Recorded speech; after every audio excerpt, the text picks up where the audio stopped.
Welcome to God and Country Biblical Exposition. On this week's program, I'd like to talk about party politics, which is certainly a current political event that has arisen in our culture. Isn't it strange that civil governance has divided itself into two parties, Democrat and Republican? And there is a biblical spiritual reason for this. And people often begin their political journey by asking the question, why are there two parties? What does each party stand for? And which party should I support, if any party at all? Well, answering those questions is the goal for today's program. A few years ago, I was attending a political social event. And you know, when you're in a room full of strangers, it's a job to come up with something to talk about. Well, for the fun of it, I started asking people, what did they think were the intrinsic philosophical differences between Republican and Democrats? Don't tell me the policy differences. We all know that.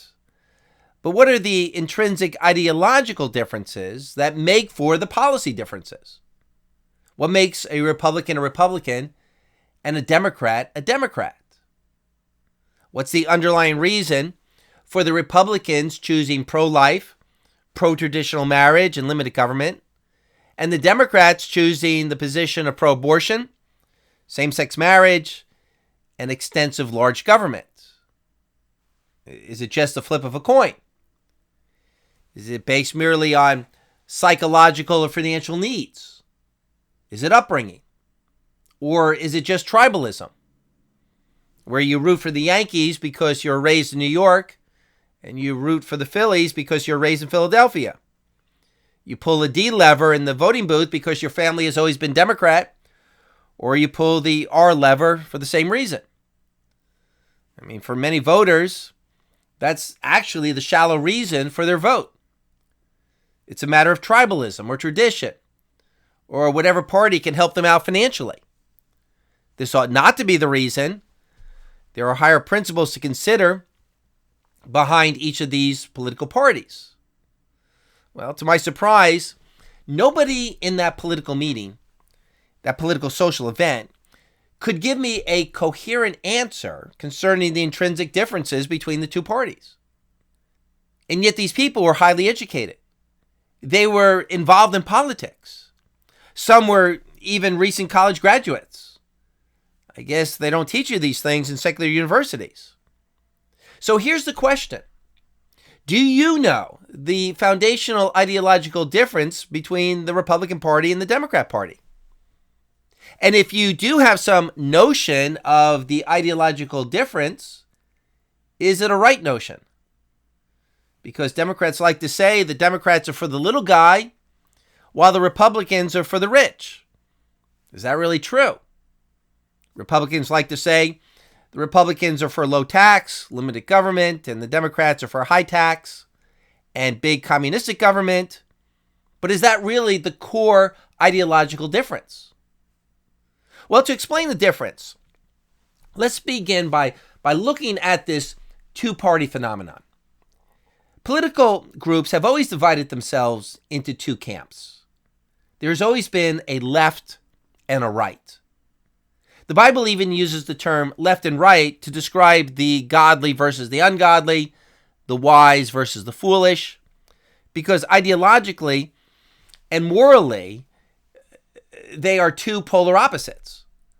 Ecclesiastes chapter 10, verse 2, a wise man's heart directs him toward the right, but a foolish man's heart directs him toward the left. Now, there may be a graduated scale between these two positions, but godlessness and godliness are going in two different directions and will end up being polar opposites. So in ancient Israel, there were the conservative Jehovah worshipers who supported the Mosaic law, and there were the licentious Baal worshipers who believed in immoral freedom. Those were the two main parties. In ancient Greece, there were the conservative Stoics who believed in the higher law of God to which we must conform, and there were the liberal Epicureans who believed that values and morals were a function of human pleasure. In Jesus' day, there were the conservative Pharisees who believed in the entire Old Testament law, and there were the liberal Sadducees who believed only part. In our day, these two philosophies of life are under the titles Democrat and Republican. Each of these parties have two different foundations for right and wrong. And that's the reason why they take the positions they take on various issues. It's no coincidence that the same Democrat Party that supports abortion also is for homosexual marriage and transgenderism. So what's the difference? Well, secularists try to explain it as different needs. A farmer has one need, and people living in the city have different needs, or younger people have different needs than older people.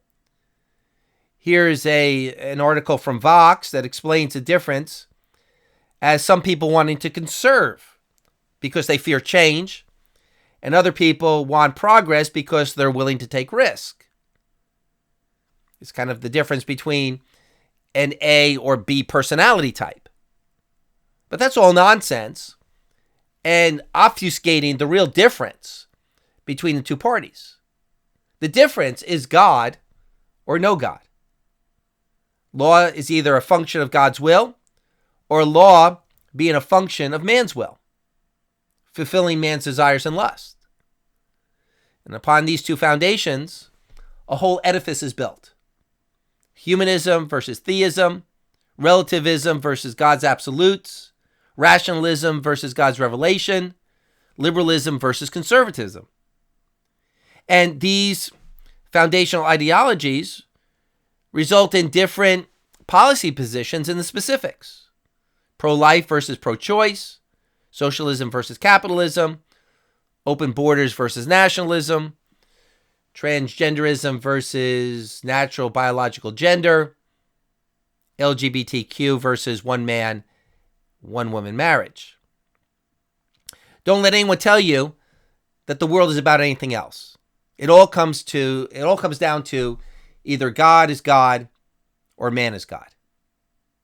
And when your foundation for right and wrong is that which gives man the most moral freedom, you end up in a completely different place than those who believe that there's a higher law of God to which we must submit. And this is why when you argue about particular issues with someone, you get nowhere unless you change the person's foundational beliefs concerning where law comes from. And this is why Christians often tell me the day I received Jesus Christ as my Lord and Savior is the day my politics changed. Also, not everyone in either party is firmly grounded on the party's foundation.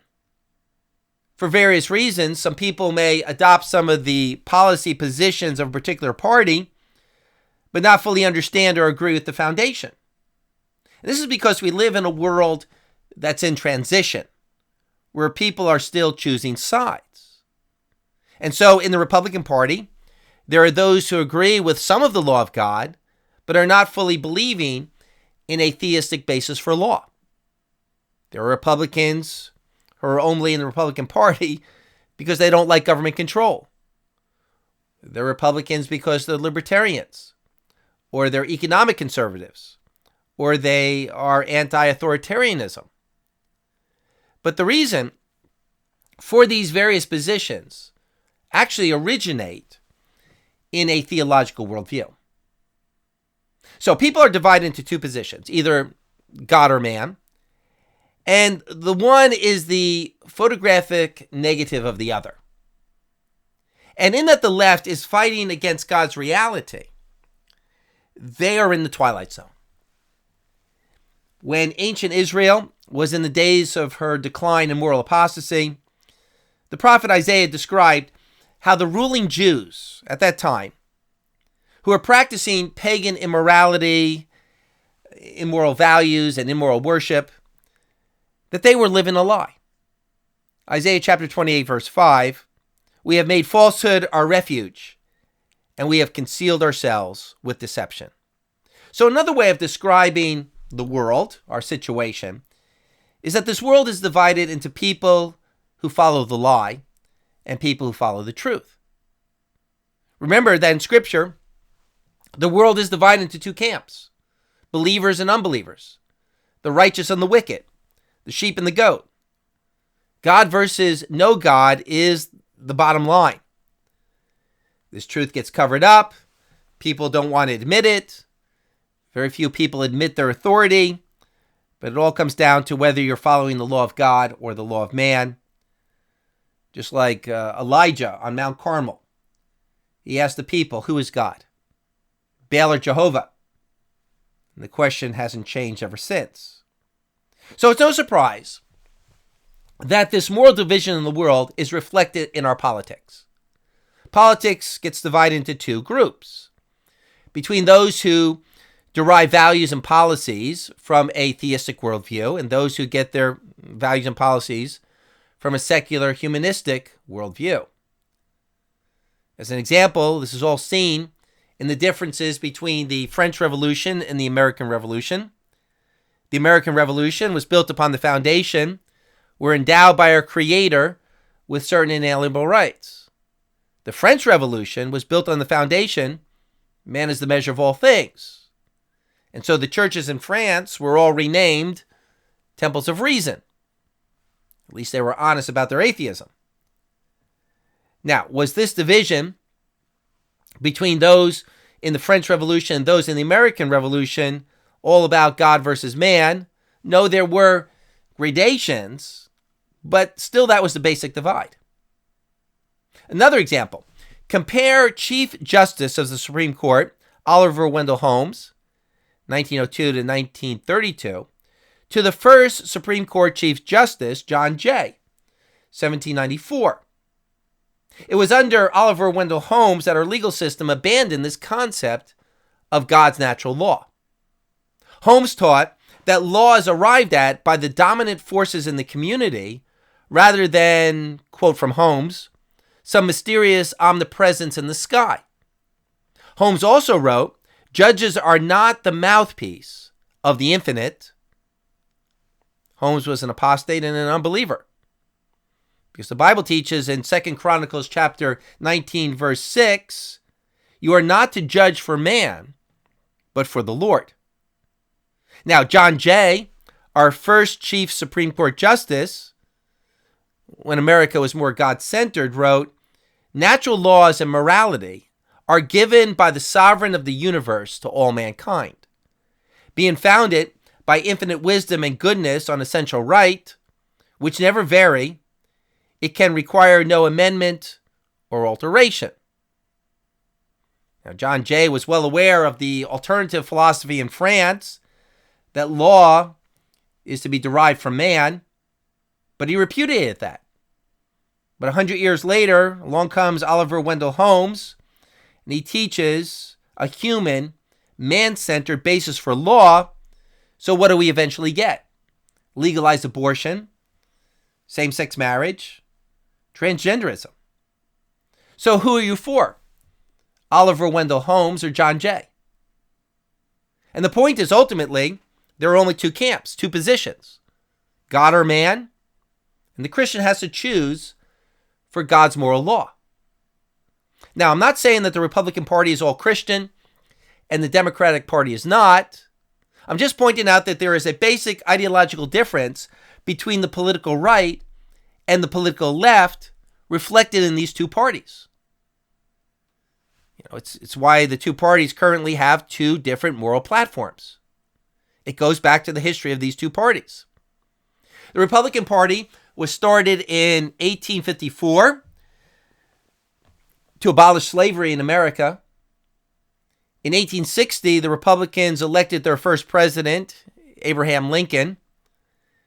The Democrats and the Democrat candidate for president at that time, Stephen Douglas, were pro-slave state. And in the debates between Lincoln and Douglas, Douglas supported slavery on the basis of popular sovereignty. People should have the freedom to decide what they want to do with slavery. And Lincoln said that position is a matter of indifference between right and wrong. that there's a higher law of God that must be followed regardless of what people want pragmatically. And the Republican Party was founded on this principle of the higher law of God. And ever since the slavery issue, the Republican Party has generally been the biblical law party, the Democrats the populist party. And this is why the Christian community threw their support behind the Republican Party. Now, after the Civil War, the Republican Party dominated the scene. This is when it was called the GOP, the Grand Old Party, and took the elephant icon because it was the big party. And at the beginning of the 20th century, black Americans voted Republican close to 100%. The most famous black politician at this time, Frederick Douglass, said, "I recognize that the Republican Party as the sheer anchor of the colored man's political hopes and the ark of his safety. I'm a Republican, a black dyed-in-the-wool Republican. I never intend to belong to any other party than the Party of Freedom and Progress." In fact, it wasn't until 1924 that blacks were even permitted to attend Democrat conventions. Martin Luther King Jr., who, although he presented himself as nonpartisan to win over Democrats, it was well known that he personally was a Republican. So after the Civil War and the abolition of slavery, the Democrats found themselves on the wrong side of the moral argument. They were struggling to survive. The party would have collapsed, but southern states were still voting Democrat because they were embittered over the war and over black civil rights issues. In the 1930s, the Democrats were revived under Franklin Roosevelt in that the Democrats offered a solution to the Great Depression: government intervention and light socialism. The Democrats found a new voting bloc by appealing to the unions, to the new immigrants, to the poor, with government entitlements. And from that moment on, black Americans began to vote for Democrats because of the promise of government financial aid. And the Republicans didn't jump on the bandwagon. Democrats claimed because the Republicans were only interested in the rich business owners rather than the workers, but that wasn't true. It was a matter of principle. It was actually the Republican administration under Theodore Roosevelt in 1914 that defended the workers by breaking up business monopolies because of the biblical prohibition against monopolies in Isaiah chapter 5, verse 8. But in the 1930s, in the Great Depression, Republicans were resisting the philosophy of communism and socialism that was spreading across Europe at the time. And at the time, this made the Republicans look like they weren't for the little guy. Now, granted, a case could be made that at the time, the Republicans were growing fat and lazy. They dropped the ball in dealing with the Depression in a compassionate and godly biblical way. But also a case could be made that this was a real test for the American people. Would they decide their politicians on the basis of God's moral law and his principles, what God has to say about the role of government, or would they decide their politicians on the basis of who happens to put more money in their pockets? And the sad truth is, at most times, people vote according to the almighty dollar, as in Elijah's day. The people decided whether Baal is God or Jehovah is God by who brings the rain, regardless of moral standards. We may discover in the future that America's socialist reaction to the Great Depression was the beginning of America's fall. Because now, with the philosophy of government socialism and entitlements, America is $30 trillion in debt, and 40 cents of every dollar the government spends is borrowed money. Maybe the Republicans were right in trying to stop government socialism, trying to nip it in the bud early, even though it meant they would lose elections. Well, along came the 1960s and the Civil Rights Act.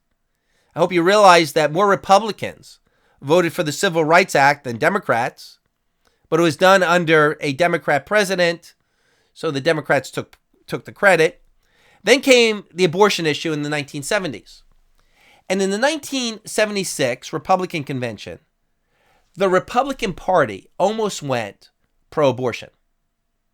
In 1976, Mary Louise Smith, the chair of the Republican National Committee, was pro-choice.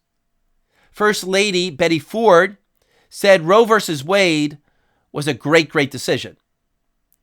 Vice President Nelson Rockefeller fought for abortion rights in New York State. Barry Goldwater supported abortion rights. Just because the Republican Party was founded on following God's law didn't mean that the leaders in the party always kept true to the founding principles. The party became a mixed multitude.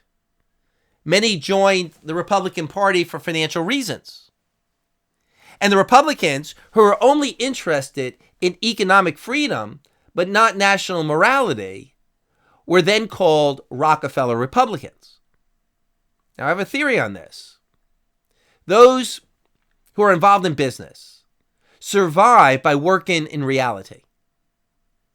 They have to work according to the fixed principles of responsibility, accountability, and property rights. So what party will they naturally gravitate toward?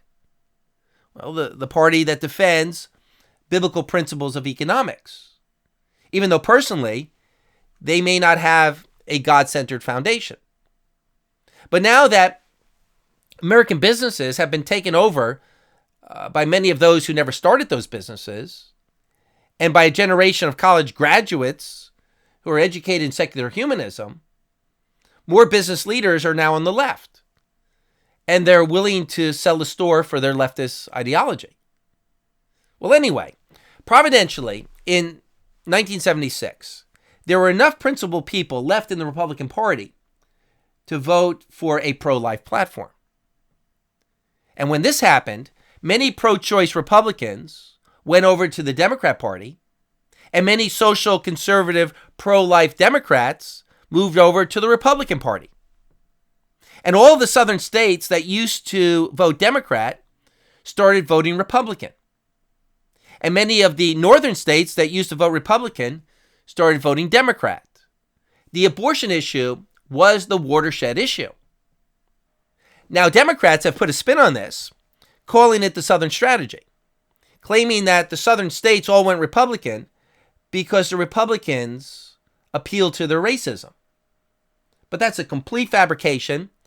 The Democrats lost the South due to their support of abortion. Church-going Southerners clearly saw the immorality of abortion. So that is a really, really brief history of the parties, what has historically been their foundational differences. Again, have the parties been true to their foundations? No, of course not. So that's why when it comes to voting, we cannot follow party labels.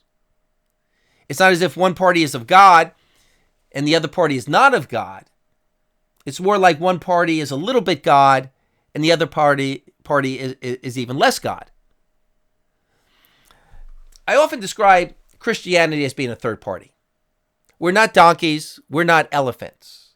Our logo is the Lion of the tribe of Judah, Jesus Christ. But since we only make up a small percentage of the population, we're unable to create a majority party that's completely true to Christ. You know, in this world, the closer you get to Jesus Christ, the less of a chance you have of being elected to any government position. Because as I talked about last week, Satan rules all the kingdoms of men. And sadly, Christian conservative candidates who run for office have to keep most of their Christianity hidden from the public and merely campaign on the basis of economic prosperity. You know, there's a lesson in the fact that the two biblical characters who were able to rise to power in world governments, Joseph in Egypt and Daniel in Babylon, only got into those positions by a miracle of God. So since we live in a fallen world, We have to support the party that is closest to biblical values. And that takes spiritual discernment, understanding the hierarchy of God's law, that protecting the life of a child and sexual morality comes before any economic consideration. As I once had a truck driver say to me, "Pastor, I would rather live in a nation where I earn $3 an hour and receive no government welfare than to live in a nation where I get $15 an hour and 1 million babies are being put to death each year." Well, amen. That man understands the right hierarchy of biblical values. A politician's view on abortion should be a litmus test. If a candidate can't figure out that the killing of a baby in the mother's womb is pure evil, his moral compass is broken, and therefore he cannot judge correctly on any other issue. I wouldn't hire someone who's pro-choice to be the town dog catcher, let alone President of the United States. The Democrats, having realized that they're losing the moral argument here, a few years ago came up with the slogan that Republicans only care about children before they're born, but Democrats care about children after they're born with government programs.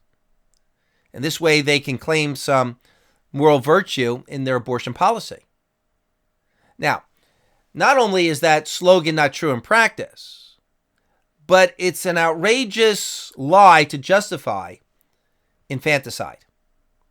It's a deceptive manipulation of the hierarchy of God's law. Well, back to my point. The Republican Party is not all godly, so we must watch it very carefully. In the party, there has arisen many non-Christian party members who are trying to overturn the Republican conservative platform on social issues. They're only Republicans for economic reasons or for nationalistic reasons. Even many Trump supporters, what are called blue dog Democrats, have come over to the Republican Party for economic reasons alone. You know, the Republican Party reminds me of the Pharisees in the New Testament. The political party of the Pharisees were far more conservative, and they followed the law of God much more than Sadducees, who didn't believe so much in the law of God. But notice what Jesus said about the Pharisees. They are hypocrites, but follow what they tell you to do. Matthew chapter 23. Then Jesus spoke to the crowd and to his disciples. The scribes and the Pharisees have seated themselves in the chair of Moses. Therefore, all that they tell you do and observe, but do not do according to their deeds, for they say things and do not do them. In other words, even though they're hypocrites and they may not follow the law of God in their personal lives, they need to be followed in those things they promote which align with the law of God. In the same way, Christians must stand with the right party on the right issues. It shouldn't be a matter of party loyalty. It should be a matter of principle. We are to vote the issues, not the man, not the party. And so it's well known that the evangelical Christian community has gravitated toward the Republican Party. Depending on which survey you look at, evangelicals vote Republican about 80%. Because the Republican Party still maintains the national platform of pro-life, pro-traditional marriage, limited government, natural biological gender, for now. The day may be coming soon, and I expect will come, when Christians will have no political home, where both parties will begin to promote an immoral platform. Both parties will be celebrating and promoting gay pride. But as it is right now, there's at least some candidates in the Republican Party that are holding the line on Christian morality. I even have some Democrat friends who are pro-life, pro-traditional marriage Democrats holding local office. They won't even vote for members of their own party who are pro-choice and pro-LGBTQ. They're like that one conservative Democrat senator in West Virginia, Joe Manchin. You ask, why are they still in the Democrat Party? Well, to be salt and light, to be the last holdout until they get kicked out of the party. If America is ever to have revival, the Democrat Party will not cease to exist. It will just change its platform to pro-life, pro-traditional marriage and gender. Well, there's a lot more to discuss concerning Christians and the political parties. I haven't even gotten into the subject of Christians and the responsibility to vote for righteousness. Voting is not something that we can say, it's not my thing. I don't involve myself in politics. Because in short, if we were living in a totalitarian state where the king or the czar was in charge, we'd be off the hook. But in the providence of God, we are living in a constitutional republic. We are the government. This is a government by the people. And we hire people to represent us in Washington by voting for them. To not vote or to not diligently examine the candidates would be similar to a king who is lazy and indifferent. A king who doesn't get out of bed to take care of the nation. Because we are the king. Ecclesiastes chapter 10 verse 16, woe to you, O land, whose king is a lad, and whose princes feast in the morning. Furthermore, if we elect people who do evil, we bear some responsibility. That's the teaching in 1 Timothy chapter 5 verse 22. Do not lay hands upon anyone too hastily, and thereby share responsibility for the sins of others. Keep yourself free from sin. How? In context, by not supporting or confirming evil leadership. People don't realize that on Judgment Day, they will be held accountable for who they vote for. Better not to vote than to vote for a candidate who will bring about lawlessness in the land, because you'll have blood on your hands. Getting out the vote and having everyone vote is an evil campaign, because many people who do not follow the issues, who don't know the political candidates, who don't know the Word of God, should not be voting. Here's another principle. When it comes to our government, the Bible says we get what we deserve. If we're not righteous, we will unwittingly elect unrighteous leaders. They will reflect our own spiritual aptitude. God will make sure of that. But if we're righteous, God will make sure righteous leaders make it to the top. 1 Samuel chapter 12, verse 14. If you'll fear the Lord and serve him, and listen to his voice, and not rebel against the commandment of the Lord, then both you and your king who reigns over you will follow the Lord your God. That is the promise of righteous leadership for righteous people. And then in the Bible, there's also all the teaching about the right criteria for choosing leadership. Do not look on the outward appearance, but judge righteous judgment. Do not vote for those who will simply enrich you. Then there are God's laws against bribery. Do not vote on the basis of gender or on the basis of a person's race or their wealth or their popular appeal or their name recognition. Notice the words of the prophet Micah concerning those people who vote with the wrong criteria. Micah chapter 2, verse 11. If a man walks after wind and falsehood, had told lies and said, I will speak out to you concerning wine and liquor, he would be the spokesman or the spokesperson to this people.